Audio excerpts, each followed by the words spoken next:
Bodong, satu tersangka penyiraman air keras pada Panji ditangkap polisi dari Unit 4 Subdit 3 Jatanras Polda Sumsel di kediamannya. Saat penyiraman, tersangka mengendarai sepeda motor, sementara rekan yang merupakan pelaku utama penyiraman masih buron. Dari pemeriksaan sementara, polisi menduga motif penyiraman air keras karena permasalahan hutang korban dan tersangka.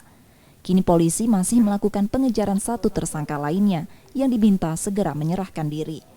Pertama dia mencoba untuk menyemprot, tidak puas kena semprotan atau kurang itu korban lari dikejar, terjadi kejar-kejaran dengan berlari.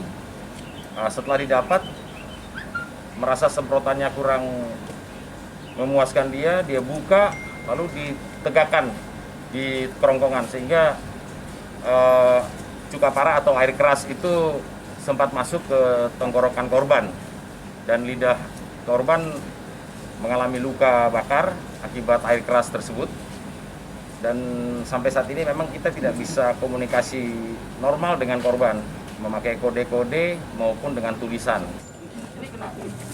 Peristiwa penyiraman air keras terjadi Sabtu pekan lalu saat korban mengendarai sepeda motor yang didatangi tersangka, lalu menyiramkan air keras ke wajah korban, membuat korban mengalami luka bakar serius. Tersangka yang tertangkap terancam pasal berlapis dengan ancaman hukuman di atas 7 tahun penjara. Raski Oktora, Lukas Debensia, Kompas TV, Palembang. Tersangka mau jawab apa enggak terserah.